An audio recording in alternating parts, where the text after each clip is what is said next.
Welcome everybody to How One-to-One Grew our business using EOS. We have a wonderful and exciting guest with us today, Mark O'Donnell, the visionary and CEO of EOS Worldwide, and also a special friend. He was our implementer when we first started with the EOS journey. We feel completely honored that he is with us today. Mark, welcome. My name is Nick Paluco, the visionary and CEO of One-to-One. And we're really here today to just kind of empower you with some education. But Mark, would you mind introducing yourself a little bit for us today? Sure. Thanks, Nick. Thanks for having me. Mark O'Donnell, visionary here at EOS Worldwide. Prior to that, as Nick said, I was a full-time implementer, did over 500 full-day sessions for clients, had a lot of fun. I was a coach and head coach of other implementers. But prior to that, I was an entrepreneur, just running my vertically integrated pharma biotech services company. Figured out that I was succeeding in spite of myself and needed a system to make it a little bit more repeatable. But ultimately, I fell in love with the EOS community. I fell in love serving other entrepreneurs and really have dedicated my life to doing that. And so here I am. Well, Mark, we really appreciate you. You definitely have a wonderful story, and your success that you've had in business was very valuable to us. So we really appreciate you getting us started on our journey, which is what we're talking about today. So thank you so much. And that's amazing. 500 sessions, did you say? Yeah, 500 full-day sessions with clients, Wow. which equates to about 10,000 hours in a session room with a leadership team. Wow. All right. So what you're telling us is you have a lot of stories to tell us. That's what you're telling us. I have stories I could tell you and some that I can't. That you can. Very good. Very good. Well, the objective today is to educate you all today on the EOS platform, as well as how One-to-One has gone through that journey and continues to go through that journey today. We really just want to empower you with some knowledge and education. And, we want to use the practical strategies of EOS and kind of show you and understand. Mark mentioned that earlier, right? Like just some tools on how to run your business and then some actionable takeaways. So that's what we really found very engaging with EOS is it is a great set of tools to run your business. And it's very impactful and very powerful. So what we'll do is we'll get started a little bit. We're going to have Mark explain to us because he is, EOS Worldwide from the visionary standpoint. So, Mark, can you explain a little bit what is EOS for those who don't know what it is? Sure. EOS stands for the Entrepreneurial Operating System. It is really just a complete set of real world, simple, practical tools that help leaders, managers, entrepreneurs get everything they want from their business by accomplishing three things that we call vision, traction, and healthy. So vision from the standpoint of getting you and your leadership team 100% on the same page with your vision, where you're going, and how you're going to get there. And then traction's all about creating the discipline and accountability that you need to execute on every aspect of that vision. And then finally, healthy is creating really healthy, cohesive, and functional leadership teams, because let's face it, leadership teams don't get along perfectly well all the time. And so we start with that leadership team, we get them experiencing vision, traction, and healthy. And then if you got 50 people, we get to the point where all 50 out of 50 of your people are experiencing that too. And so that's what we do all day, every day. We've worked with an implementer. Over 24,000 companies are running on EOS with the help of an implementer, and about 10 times that, between 10 and 12 times that, are using our tools, going to our website, subscribing to our boot camp or base camp product, and they're self-implementing. So just close to 300,000 or so are doing that now. Yeah. Wow, that's amazing. So what's kind of the vision for EOS Worldwide? What are you all trying to accomplish? What's kind of driving force for you as the leader of the organization? Yeah, so our core focus, which is part of our Vision Traction Organizer, is we have a purpose, and that is helping entrepreneurs live their EOS life. And the EOS life is defined as doing what you love with people you love, making a huge difference or a huge impact, being compensated appropriately, and having time to pursue other passions. So we're here, our purpose is to help entrepreneurs do just that, but starting with that entrepreneur, working our way to the leadership team and eventually throughout the entire company. And we do that through our niche, which is EOS Mastery. But our BHAG, our core target, as we call it, is to have 1 million companies running on EOS by 2030. Wow. That's amazing. You guys are well on your way. I see a lot of significant progress towards that goal. So that's very exciting. Thank you for sharing that. Sure. You had mentioned earlier, about kind of cohesion, team health, and then also talked about kind of, utilizing the system as EOS. When somebody's interested in utilizing the tools, what do you find is like, the biggest struggle for them? Meaning, getting started. Many of them are like, this is a great platform, but I don't think everybody's going to be on the same page, about rolling this out through the organization. What do you say to them, in that regard?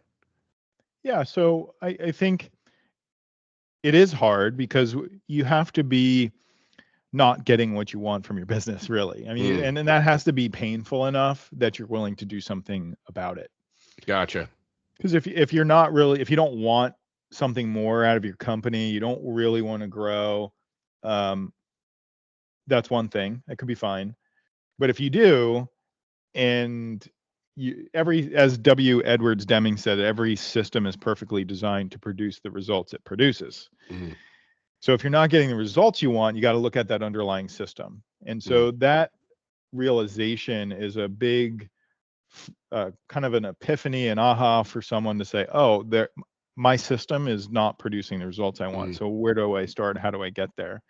And then they usually enter into a period of courage where it's, oh, I got to go, talk to my leadership team. They're not going to be bought in. This is going to be hard. And so, as my mentor, Dan Sullivan, says, you just have to wet your pants and move forward with wet pants. That's a good one. I haven't heard that before. Yeah. Well, he's got plenty. But I mean, that's really the way it is. If you want something huge for your company, for yourself, you want to experience that EOS life, the freedom that comes with it.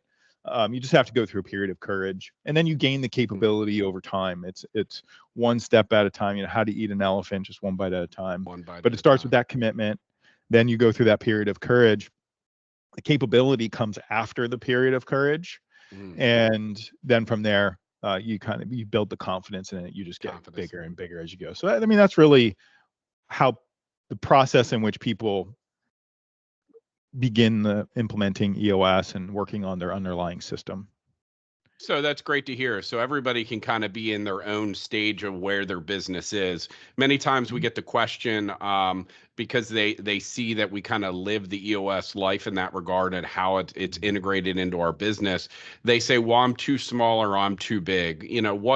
What's the platform built for? What is EOS built for? What type of companies outside of entrepreneurial? Is there a size that matters? So our sweet spot is a entrepreneurial company with 10 to 250 employees. That's what EOS is built for. Okay. We have clients that are way smaller than that, one person, two people in a company. And we have clients that are 8,500, 10,000 people, and the system works just fine. But it's really that sweet spot for two reasons. It's who our implementers, myself included, love working with. Okay. Because they got enough to do great things and they're growing, but yet they don't have the bureaucracy and they're agile enough. Yeah. Right. And they can still move. And then getting to big size companies, it takes a long time to gain traction, and it's a little bit slower moving in some cases. Right. And so, but that's the sweet spot, 10 to 250. Well, absolutely. All right. Well, let's get into kind of the model a little bit. You mentioned that earlier. Would you mind kind of, Mark, walking us through this EOS model? This was very impactful, everyone. When we met Mark for the first time, He walked us through this model. We're going to get a little bit more into that here today. However, it was very educational to start to understand. We kind of had some aha moments here. We're like, oh, wow, all of these different systems that we've learned and we developed, it really was brought together through the EOS model. So, Mark, could you kind of walk the rest of the group through and hopefully they get that aha moment that I received the first time you presented it to us? Sure. So EOS is simple. The first thing that you're going to notice is everything that I'm going to talk about and we'll talk about today, they've aren't like new and innovative per se. They've been around for 100 years. They're going to be around for 1,000 more. They're just very, very simple, kind of bringing things down to their first principles, because we believe that, again, every system is perfectly designed, is that you need to be able to execute that system faithfully while you're sick in bed with the flu. Because oftentimes when something happens, even for ourselves personally or professionally, a client calls, they have some issue, and then all the systems, all the habits that you thought you had go out the window, and you can't tolerate that complexity and execute really well. So what you'll see here is just a really, really simple model. There's nothing earth-shattering here, really. And it stems from a discovery. The discovery was that leaders, entrepreneurs, struggle with 136 issues in the day in the life of business. In other words, there's a ton going on. But to the degree we can strengthen just 6 key components of your business, those 136 issues, they just sort of fall into place. In other words, they are symptoms of the root cause. We joke that there's only ever been 23 issues in the history of business. The reality is there's only been 6. And these 6 we've identified as the root cause of all the issues that occur in a business, save for, macroeconomic. These are the things that are under your control. So the first key component is what we call the vision component. And this is just starting with that leadership team, 100% on the same page with the vision, where you're going and how you're going to get there. We do that using 2 tools we call 8 questions, or the Vision Traction Organizer. Again, starting with that leadership team, being able to answer those 8 questions in absolute unison. What are your core values? What is your core focus? What is your core target? What's your marketing strategy? What is your 3-year picture? What's your 1-year plan, your quarterly rocks, and your issues list? So answer those 8 questions and then get it shared by the leadership team and then everyone in your company. So 50 people, you got 50 out of 50, being able to answer those 8 questions in total unison, getting all that human energy pointing in a singular direction, super powerful. So the next is people. So we got to have the right people in the right seats. We all talk about great people, A players, stars, all those different types of things. And the reality is every definition of what that is different for every single company. Every company is like a snowflake. So with right people are simply people who share your core values. They fit you like a glove. They share your culture. And right seats is, do they want, and have the capacity to do their roles on a tool that we call the accountability chart really, really well? Do they have the natural encoding? Do they wake up in the morning wanting to do the job because there's no amount of money you can pay them to want it? And do they have the capacity, the skill, time, emotional capacity to do that job as you've described it? And so right people, right seats, you got to have both. And that's required to execute on that vision. I mean, there's so many 92% of all strategic plans go unexecuted. And the reason, there's many reasons, but primarily it's too complex and they don't have the people in place to make that vision a reality. And so the people component is really, really important. The third key component is the data component. 2 tools we're using there with scorecard and measurables. And that's just really cutting through all the egos, the subjectives, and the opinions, and getting you running and managing your business on the numbers. I always joke that numbers don't lie, but people kind of sometimes do. Maybe not knowingly, but they do it nonetheless. They just round up a little bit. They just round up or round down, whatever's convenient to self-preservation. Everything is great. Right, it's all perfect. I like to pick on salespeople. Sorry for any of the salespeople who are listening. I was one of those too. Is that, the pipeline is always full. It's going to close any day now. Like it's kind of smoking hopium. Tomorrow's the Most of the day. time. Tomorrow's the day. Yeah, it's going to close tomorrow, any moment. So we got to cut through all that and just manage business on the data. And maybe sometimes it will close tomorrow. Who knows? So once the vision component is strong, the people component is strong, and the data component is strong, you end up with this really open, honest, very transparent, lucid organization where your issues just rise to the top. There's no hiding in that company. And so you got to create a discipline of being open and honest and smoking out the issues, starting with those two tools with the issues list, just writing them down. All progress starts by telling the truth. And then using a simple process to solve those issues at the root so they go away forever. And it is a discipline. Again, we start with the leadership team and we work our way down throughout the whole company where everyone is smoking out all the issues, open and honest, getting it all out there, and then solving them at the root. It's a discipline. It's like going to the gym. It's a muscle. So they go away forever. You identify, discuss, and solve the issue. And so that's what 100% strong looks like in that issues component. Next is process, which is your franchise prototype. That is creating a more efficient, effective organization. If I had a project engineering style company in pharma and biotech, and every project, all the engineers like, this is the first time we've ever done this.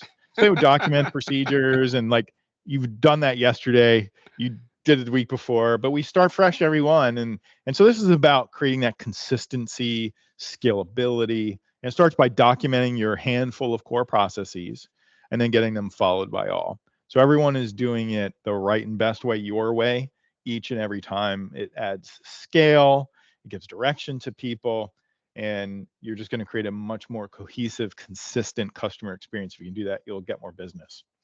So then finally is traction. This is where the rubber meets the road. As the saying goes, vision without traction is merely hallucination. And the two tools we're using there are rocks, which are 90-day goals, 90-day priorities, 3 to 7 at the company level, maybe 3 to 7 at the departmental level, and then 1 to 3 throughout the organization where every one of your people know what they're focused on in a 90-day sprint. So we call those rocks. And finally is the meeting pulse. There's a level 10 meeting, which is a weekly meeting with the leadership team, and then it gets a little shorter throughout the business where you're making sure your numbers are on track. You're making sure your priorities are on track with rocks and scorecard. You're making sure all your people are happy, customer employee headlines, and then you have a to-do list with some accountability in there. And then you are IDSing issues for if it's a 90-minute level 10 meeting, which the leadership team should be, 60 minutes, solving issues, moving the business forward. And then you rate it at the end on a scale of 1 to 10, 10 being the best. That's why we call it the level 10 meeting. And that just creates this constant cadence, this meeting pulse that is just driving your business forward with intent day in and day out. So that's the high level. We call that the EOS model and the 6 key components. And to the degree that we can strengthen those 6 key components, you'll get what you want from your business. And these are very specific tools that we are using to holistically strengthen each of these components simultaneously. So it's not like you're gonna struggle with one, then move on to the next. You're doing sort of bits and pieces all over. That's the model. Done. Well done. The motto is outstanding. And I think what we're going to do or capture today is dive a little bit deeper into that model to kind of empower and educate each of you a little more. Many times the questions that we get for people that see us and others who run EOS is they say, like, how do I really get started? What are the functions of kind of empowering our team through this process? And Mark, there's a process, or I believe this is EOS's kind of core or proven process to engage with the client. Would that be fair to say? Yes. So this is time-spaced learning, and it's repetition is the mother of all learning, and our goal is always to create independence versus dependence. EOS implementers, EOS, the process itself, you can, there's many ways to use these tools or disciplines, but it's really about creating world-class leadership teams that don't rely upon anyone or outside people or anything like that. And so this proven process was designed to accomplish that. Starts with a 90-minute meeting. That's when you're it's the sales pitch for you and your leadership team to say, do we want to do this? Do we want to implement this system to help us get what we want? There's lots of different choices out there. This is one of many. And that's what the 90-minute meeting is about. Implementers do this. It's totally free. It's like a little 90-minute workshop. The worst thing that happens is you learn something, and that's what it is. If you decide to, hey, yes, this is for us, I'm going to begin with a focus day. So you put that on your calendar. A focus day is 7 hours plus or minus one with your leadership team. I've had teams like, this is the longest time we've ever been in the same room together. Like I just think, so. That's because they were having level 1 meetings. Is that what you're saying? They were having level 1 meetings. They were running around like chickens with their head cut off, hair on fire, putting out fires every day. So that, it's called a focus day for a reason. So we go through 5 leadership abilities. We create your accountability chart right there in the meeting, set your rocks, create that meeting pulse, install that meeting pulse, and then create your scorecard, the first crack at it with the 5 to 15 numbers that are driving your business every day. So 30 days after that, you come to vision building day 1. You review about 25 to 50%, depending, is reviewing the work you did in focus day. You begin answering those 8 questions. What are your core values? What's your core focus, your 10-year target? It's basically where you stop vision building day 1. 30 days later, you practice all the tools in between each of these, kind of that repetition and practice. You're on your journey and your path to mastery. Come back in vision building day 2. You review the work you did in focus day and in vision building day 1. And you finish out with creating your marketing strategy, setting your 3-year picture, breaking that down into your 1-year plan, setting your first 90-day rocks. You'll see in rocks there twice. The first round's sort of a practice round. This is the first time you're setting it for 90 days. And you smoke out and compartmentalize all your issues. So it's really about time management at that point. So then 30 or not 30 days, but whenever your next quarterly session is, you just meet once a quarter as a leadership team. And this is part of the meeting pulse that we talked about with that traction component. 7 hours plus or minus 1, building team health, setting your new rocks, solving issues at the root, getting you totally aligned, all that human energy, getting same page with your leadership team.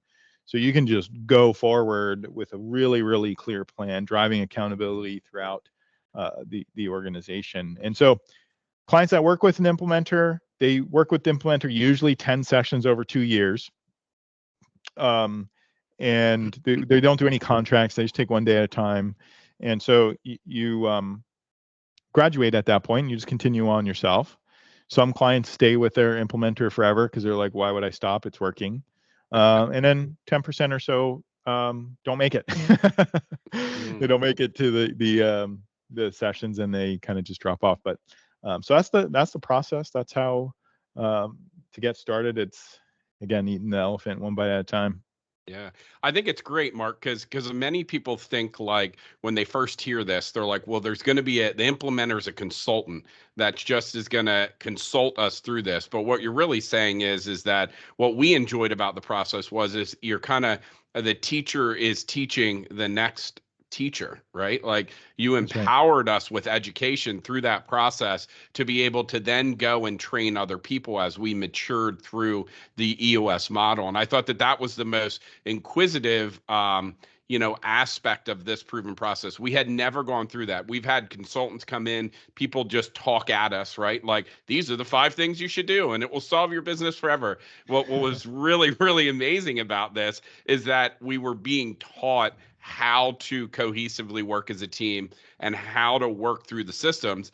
And now I think we've been working through the system for about 3 years, and we continue to go through the same process over and over again, because as you mature and change, so does even the content or how you process issues or how your team's cohesion is.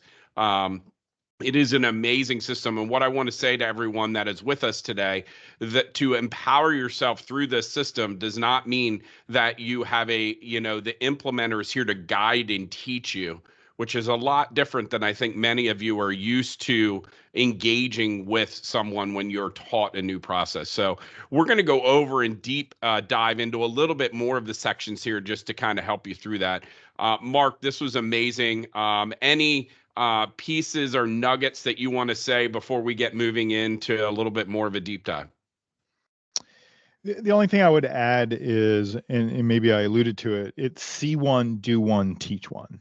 It's kind of the way doctors learn, like apprenticeship type programs kind of have historically worked that way. Where when I was your implementer, Nick, and then Ben Berman later, is the goal is to teach that leadership team. They see us do it, right? Then you go do it. Like you're actually, this is your content. You are the creators of your universe in this way, and you're practicing it with the mindsets and the frameworks that you've learned, and then you go teach it to your direct reports. And it's that a rinse, wash, and repeat. Then your direct reports do the same thing. They see you do it, they do it, and then they go and teach their direct reports. And it's that continuous process. And in my experience working with all the clients I have and with the 24,000 or more, the companies that achieve, we'll say 80% of their company is using these tools and process, not all of them, but the ones that the 5 foundational tools that we talked about is, I mean, that is just your company takes off, and that's really what gets you to your EOS life and achieving the freedom that most entrepreneurs want. I 100% agree. It is a fascinating thing to watch, right? So when you initially go through it as a leadership team, there's some phases of it that are real realities of like, wow, this is going to be a little rough, and you go through it's it. hard. It's hard. Oh man, why do we have all these people issues? And it's really not that. It's it's a commitment, but that commitment is so rewarding, right? Like when you talk about traction, the traction of watching your teams solve and resolve issues on their own without the leadership team needing to be present is the most empowering thing. But what we found through the process, and for us, we've implemented 100% down to everyone on our team. And what is really cool is when a new person comes on board in a team, to watch them get taught the processes and how empowered they are. The feedback we've received from our team is, wow, I have a voice. My voice is heard, and we solve problems. And to us, that was just what we were missing as we grew our business, right? As an entrepreneurial company, we were moving so fast. We had wrong people, potentially in wrong seats. And now everybody had a voice, was just the most empowering and most exciting thing to see as a business owner, to see how that is missing in so many organizations. Although what was really different for us to adjust to is after we started living the EOS life is when we onboarded a new employee, it was also a shell shock that they actually could be forthright. So now we have to train people on the EOS life of, listen, your feedback is welcome. It's not a negative thing to get feedback, but they're so used to being kind of in an environment that shies away from feedback. And so that was eye-opening to us. But our retention of our staff has been in the 90s and above since we implemented, which tells us that people are being heard, we're solving problems, we're getting to the root, and it creates a lot of team cohesion. So sorry, I get really passionate about it, gets me really wound up. And Mark, thank you for walking us through this. Well, how about we just talk about a little bit about the principles? We were throwing terms around, and they may or may not know what those terms are. So we used this term, vision, traction, organizer. We talked about accountability chart, data, like scorecarding. And then I get this asked all the time, like, what's this visionary integrator thing? Like, really, people? Like, you're all so fancy now that you use these visionary integrator. And I have the most debate from the framework on talking about the visionary and integrator. I'm also part of a peer group called Vistage, and my new chair was like, I don't know, like visionary integrator, like what are you doing here? And so we're even educating people that are our peers too. And what we found, as you talked, Mark, about going through this, vision, part of the process, is that we really realized through this that we had a mission and a vision, but it was heard by the leadership only. Right? Like we thought we were selling this mission and vision and idea down to the rest of the company, which maybe we were, but however, they really couldn't feel the impact of that. Right? They only Right. heard the speech that we gave. Um, and what really created a lot of clarity for us, or Mark created clarity for us, was walking us through creating that VTO, right? And we'll get more into what's inside the VTO here in a minute. But it really got us on the same page, which was really key, right? And believe it or not, many of us in the room as leadership members were on the same page. However, we really weren't. Um, and so one of the impactful pieces is this accountability chart. And we'll have Mark talk about that. But when I said, whoo, there was a little pain when we first started. When Mark walked us through the accountability chart, it was like, what does your business look like if it runs today? And what are the real accountable roles and what do they own? And we're like, well, no, like Bob owns that and Sarah owns that. And you're like, no, no, no, no, forget about the people. This is like, what does this role do to run the business? And what do they own? And that was like an aha moment of like, well, everybody owns everything, right? So that means nobody owns anything. And so when we really realized like, wow, this accountability chart was key to communication. And we were failing there as we were growing our business so quickly that everybody was learning by osmosis. Like, well, talk to Ben because Ben understands that. So, give us a little bit of what happens when you start to build this accountability chart, and why is it called the accountability chart? Yeah, so our accountability chart's a little bit different than a traditional organizational structure because usually that's just a reporting hierarchy. It has names there, maybe their title, and it has boxes that are shown in a hierarchy.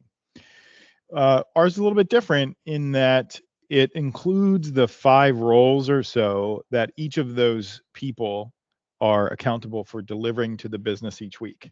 So 5 roles, and it's very simple and explicit.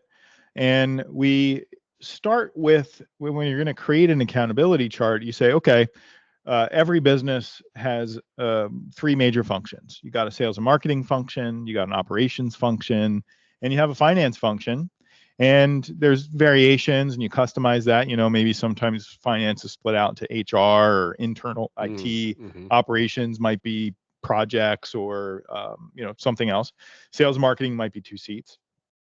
So you just customize those seats at a broad high level. And then we say that there's 2 roles. And I'll go a little bit into visionary and integrator. It'll be fun to, look, I'm thumbs upping, to have that debate. It's fun. And I can tell you what it stems from.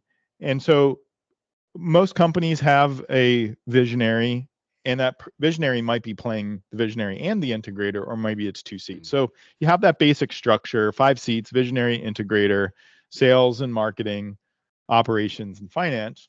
Then you go through the work of creating those 5 roles that each of those people are accountable for. And you can do that throughout your entire business.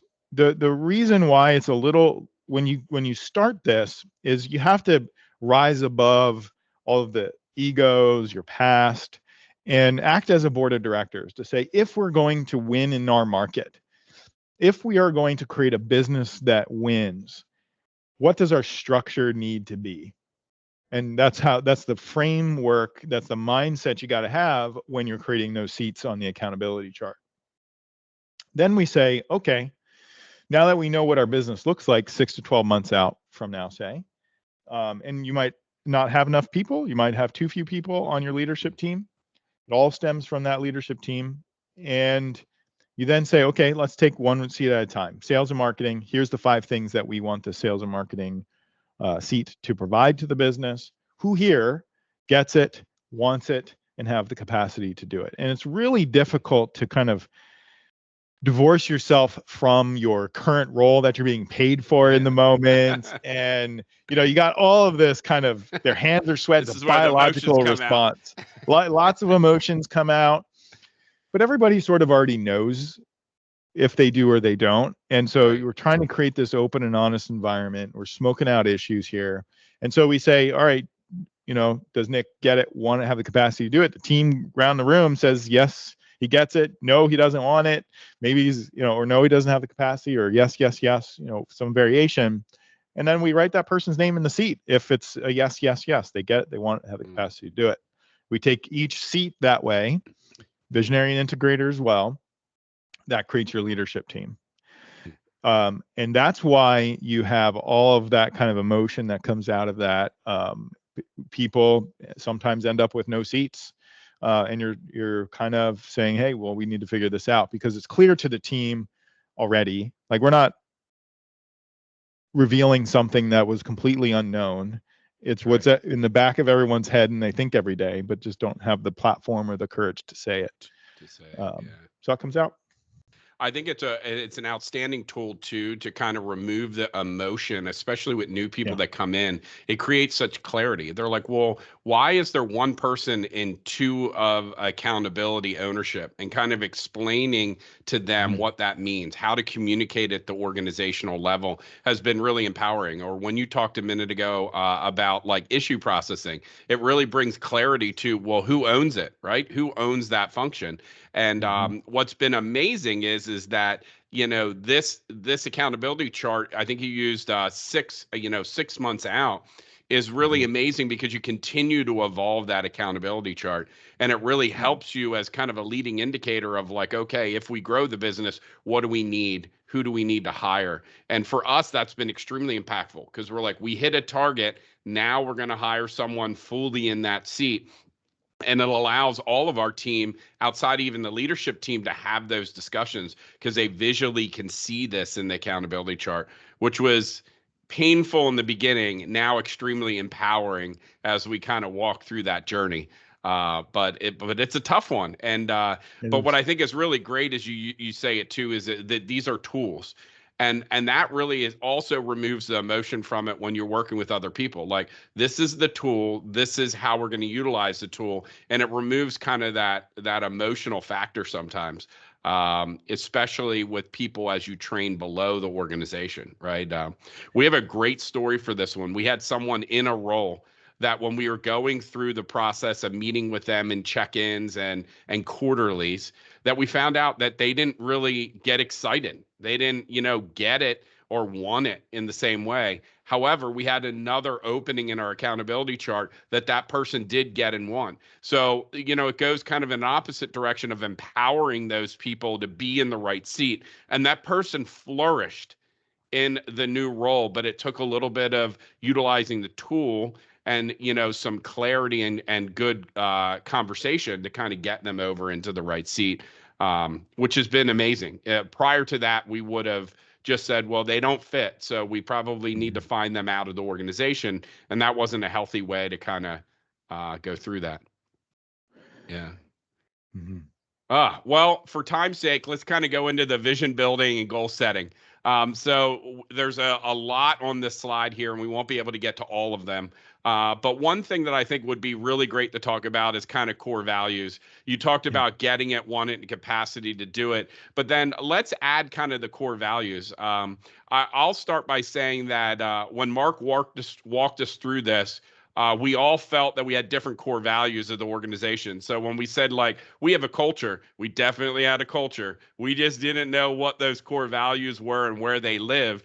And what really impacted me as a leader was, oh man, when I got upset, I really found that one of the core values of the organization was under attack. And we really didn't have them clearly defined. So it was really difficult to understand how to build a team around core values when we weren't all on the same page. Do you find that frequently, Mark, when you were an implementer, that's the same, or was one-to-one just unique in that way? It's common because we can't. What happens, and we're actually in April, our latest book called People Dare to Build an Intentional Culture is going to be released, and we talk a lot about using your core values to build an intentional culture. And what we find is that there's 4 culture types when we begin working. You can think of it on the vertical axis is intentionality, and on the horizontal is healthy. And so companies that have a low level of intentionality, in other words, they don't have a set of core values that are clearly defined, and they don't use them in their hiring processes for hiring, firing, reviewing, rewarding, and recognizing all their people, they're low level on intentionality. And it's kind of luck or not on the healthy side, where a company that is low health, meaning kind of gossipy, there's pockets of great, but it's a lot of gossip, a lot of politicking, a lot of wasted time, effort, and energy working with one another. They don't have these. We call that a chaotic culture. Low intentionality, low healthy. One that is low on intentionality but is healthy, we call that a happy accident. Because you didn't do it on purpose. You just happen to hire all your friends, and if you hire one more, it's probably going to collapse and crash and burn. It's not going to work. So we see this all the time. And then you have high intentionality but low health. We call that command and control, where people are really thought of as replaceable parts and just do what I say. And especially in the way the macro culture is moving, that is becoming a little less and less tolerated for command and control. And maybe it worked 50 years ago, but it kind of doesn't work anymore. But we still do see them. And then high intentionality, high healthy is what we call that intentional culture. You're using these core values to make them mean something. And when you start with a leadership team, like for you set your core values. We use a tool called the People Analyzer, and your plus, minus, or minus. And then you start to slowly put them into your hiring processes. It becomes the benchmark for who is in the company. And slowly over time, you end up with a very powerful, cohesive culture that you're attracting. And out in the world, when you're hiring, you're attracting the right people to you, and you're repelling the wrong people from you.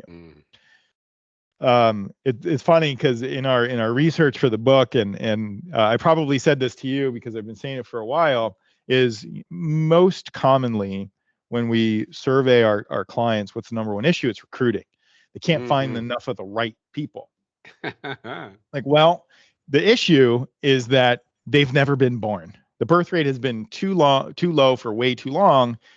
There just isn't enough people to fill all the open seats. The only thing that you can do is tip the scale in your favor to build that culture that becomes an attraction model, where you have people that are waiting to come work for you because your core values are so obvious. They're so strong, thick. They're you can create it's a greatest marketing thing you can do to solve that. I agree with you, because it took us about 15, 18 months. However, now the people that come in through the stream say that they were attracted by our core values and our mission and what we do. And it's fascinating because we live it through our channels of how we talk about our business, but it became that impactful that now people that are applying, first question we ask is why, what interested you in the organization? They said your core values. I want to work for a company that has intention in their business. And so it took a while. However, you're absolutely right. However, although some say, well, you got to hire really quickly, right? And what we were taught through EOS is we have a hiring, proven process that we go through. And that was also intentional when we interview the candidates and they go through that and understand that this is not going to be, 5 minutes. There's intentionality to it. And what we found is many employees, when they came in, referred other people to the organization because of that intentionality. So it's extremely powerful. It is extremely powerful. Yeah. Huh. Well, let's talk about like effective leadership, right? I'm sure no leadership team ever has any issue with leading their people, holding them accountable, Never. or delegating anything. So, I mean, we Yeah. might be, preaching to the choir here, but you mentioned earlier L10 meetings, a people analyzer. Yeah. A great resource that EOS has is a book called How to Be a Great Boss. And LMAs and brackets, they say to lead, manage, and hold accountable. And one thing I love about that book is that I think it's like in this chapter 2. If you don't answer these questions with a yes, you probably want to reconsider being a boss. But that's okay. Not everybody's meant to be a boss, right? Yes, And that is so, right. talk to us a little bit, Mark, about like leadership and how like EOS makes it easier to lead, manage, and hold people accountable. Yeah, and exactly to your point, if you can't answer your yes to these 5 questions, whether it's a leadership practice or a management practice, which we don't have time to go through, but um, there anyone can be a great boss. But one thing has to be true: you have to genuinely care about people. You got to love people. If you don't Mm, love people and genuinely care about them, then you cannot be a boss. mm, Oftentimes people get promoted into leadership roles and it's an ego status driven thing, and they don't actually care and love people, which is of course set up for failure. It's just never going to work. And so that's number one. You just got to genuinely care and love people. And so if you have that, we set up the context, the questions of these. If you do these 5 simple things, you will be a great leader. If you do these 5 things as a manager, you will be a great manager. manager. And the only thing that has to be true, of course, is that you care and love people. Um, so that's kind of it. I mean, it's really simple. It's easy to either see yourself, or when you go through those checklists, your brain works so fast, you know exactly where you're falling short, you know exactly with whom you are falling short with, and you also know exactly how to fix it. So it's How to kind of a fix it, yeah. super simple, powerful way to think about leadership and management. Management. I think it's a great too. We don't have a ton of time to get into it right now, but Yeah. the EOS uses a system called quarterly conversations, Yeah. and what's really cool about that is that it's not the boss and the employee, and the boss is speaking at the employee, right? We've all been through those scenarios, but this is a conversation to get on the same page, and those questions you're talking about are really amazing to get on the same page. And we find so many times that when we go through those conversations, it opens such meaningful conversation to be able to help and develop both people, right? And Yeah. it's extremely impactful. So, thank you for sharing that, Mark. And Yeah. what we'll do is we'll kind of get into driving through some of these other areas here. Maybe we'll make, things to the end here, but kind of driving kind of the growth. So I think one of the things you mentioned earlier was traction, right? Like, how do we Mhm. get traction? Like, all these things sound great, Mark. I get in, I learn them, but like, how does it happen, right? And Yeah. I think one of the things you used was scorecarding and rocks and what we Mhm. call state of the company. And I think this was really amazing for us. We were a company that looked at lagging indicators, right? Oh man, we lost money that month. Well, it took 30 days for us to figure out we lost money. That's not great. So I think Yeah. what was really eye-opening was scorecards. You taught us that these had to be leading indicators. We first started, I think, in our first group was like we were creating scorecards to manage bad people, not bad people, but wrong right fit people. And you're like, Yeah. hello, you can't create a scorecard to manage a people issue. How about we deal with the people issue? And those stick in my head every day, right? But the scorecard was meant for generating leading indicator to solve issues.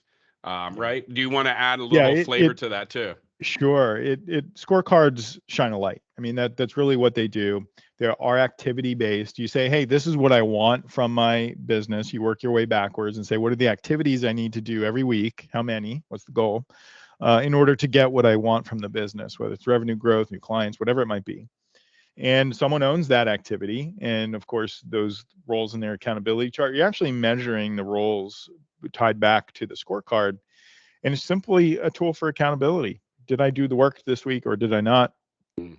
Um, they're leading indicators.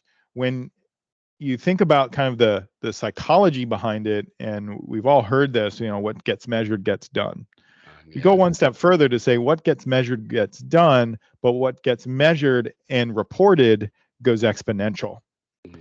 Because you're sitting with your peers in a meeting and you're reporting what you did that week or what you've accomplished on the scorecard, and you're just way more motivated to get it done, and you're way more motivated to make it grow even further. Farther. And so Yeah. that's really what scorecards do, and you have them at every level of your business, not just at the leadership team, but every team in the company has scorecards.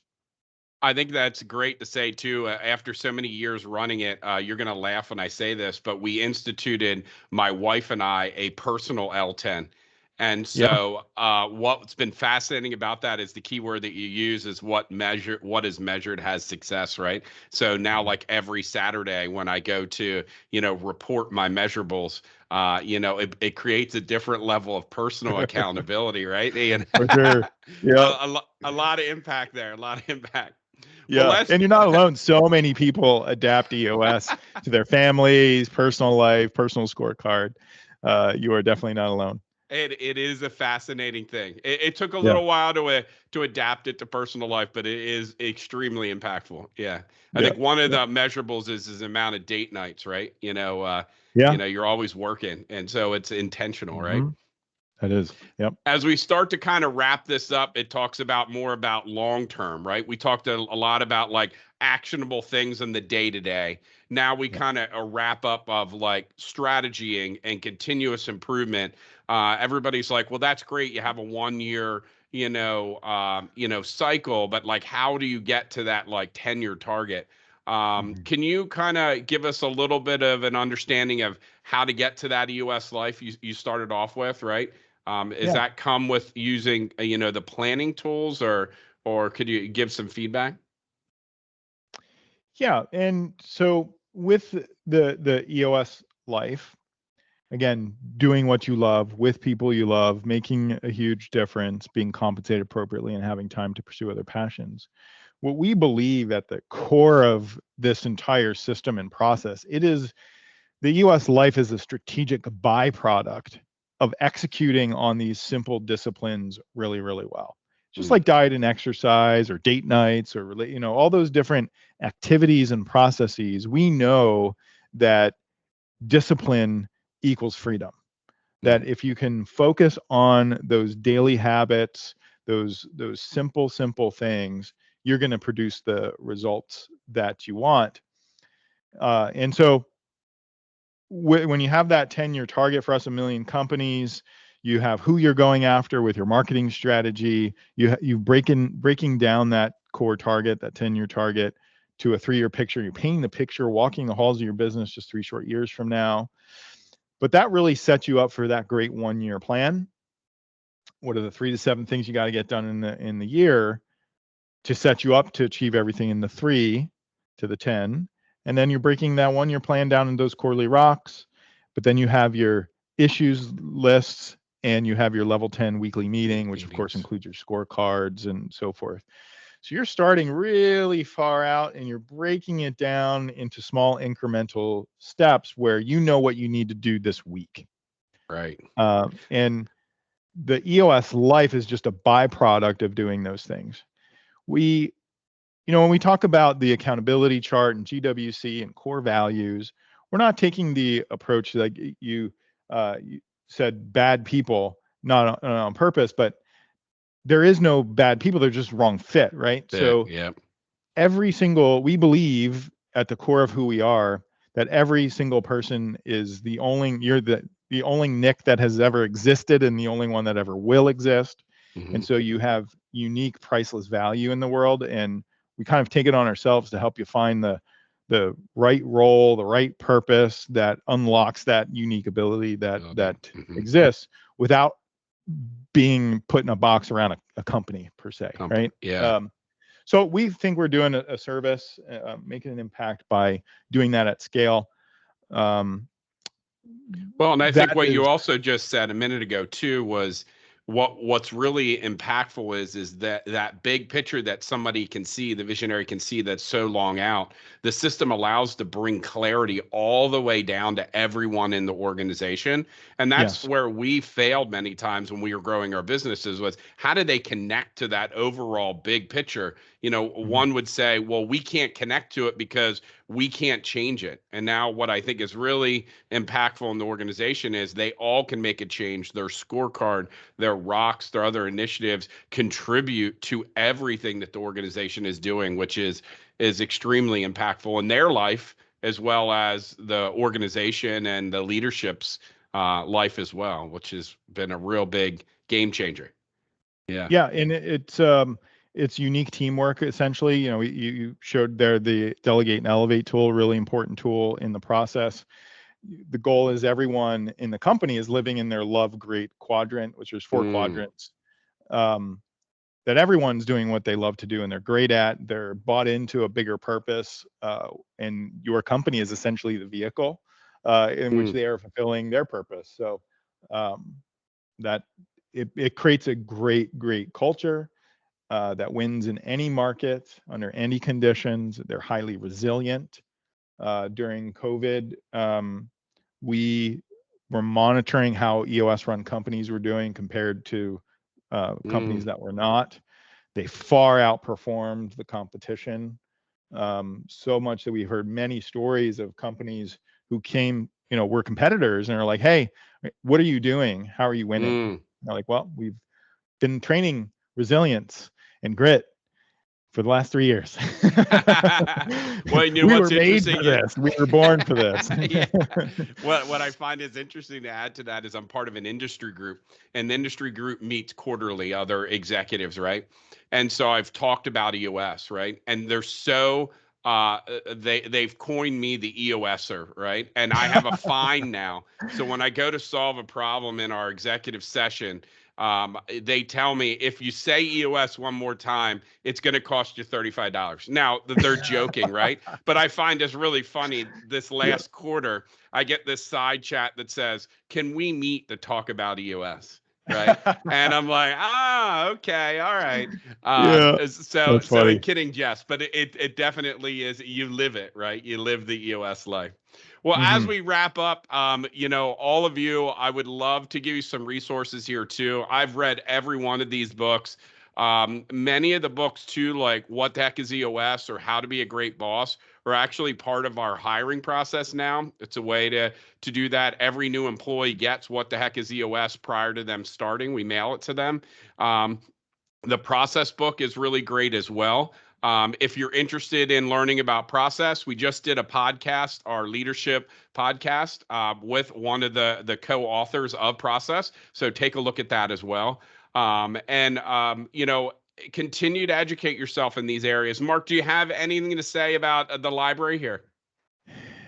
They're all amazing books, very simple, very practical. Um, you can take any of those books and begin implementing what you read in your company with no help from anyone.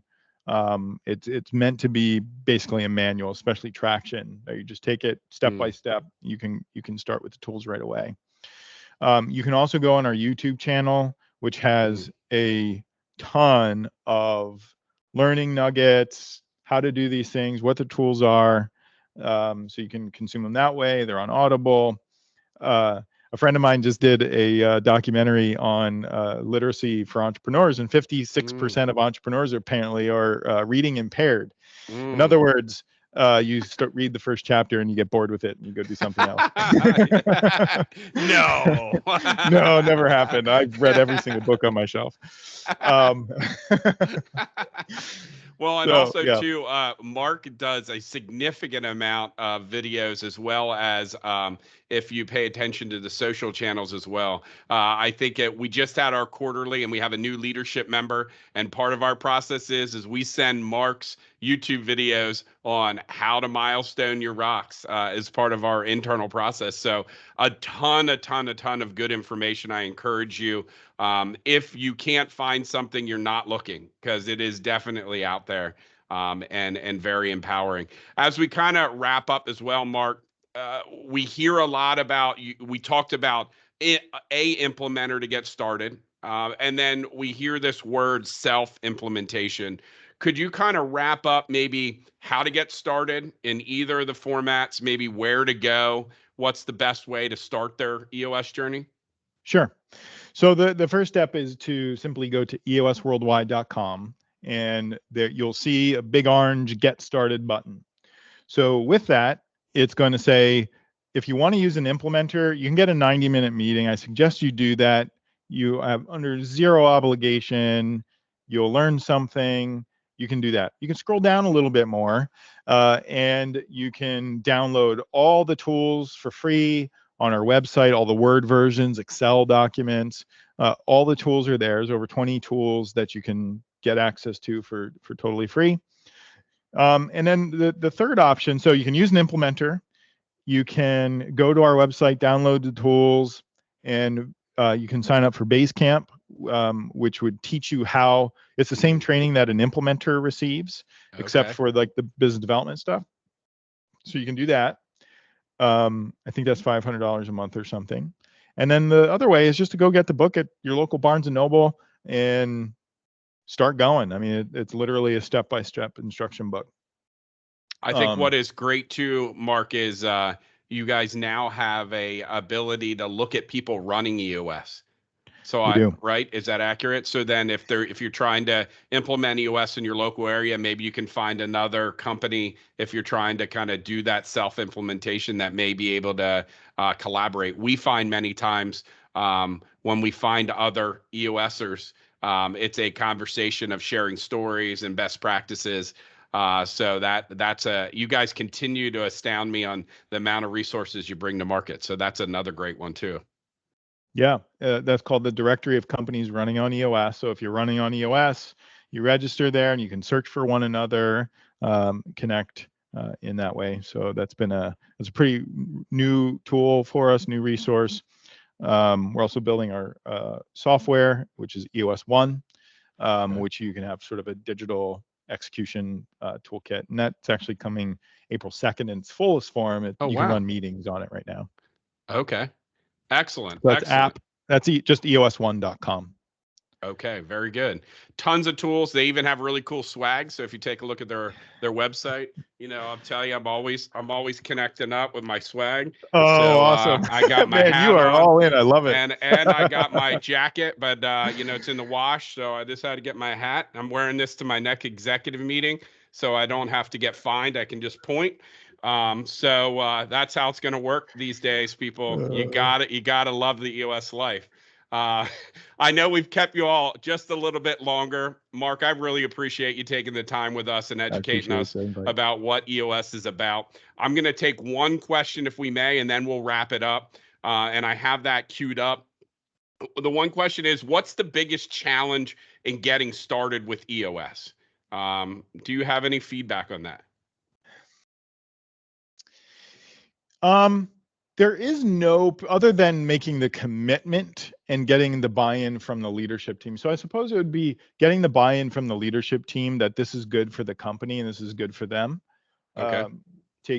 That would be the number one challenge. That's why part of the reason the 90-minute meeting delivered by an implementer is so useful. Even if you decide to self-implement, do the free 90. Just tell them you're going to self-implement. They will be fine with it. And that is the best way to overcome that kind of resistance or potential resistance from the leadership team or a member or two. Oftentimes, I did this with my team. I passed the book around. They all read it. They also, in the reading of it, a few of them knew what was coming for them. And so they're like, no, we don't want to do this at all. This is terrible. Why would we do this? This is awful. Because they knew they read the accountability chart, they read the stories, and they're like, nope, not doing that because I know where my seat's going to end up. It got uncomfortable really quick, but probably elevated the organization quite quickly as well. Yes. Yeah. So that would be my answer to that. I appreciate it, Mark. Thank you all for your time today.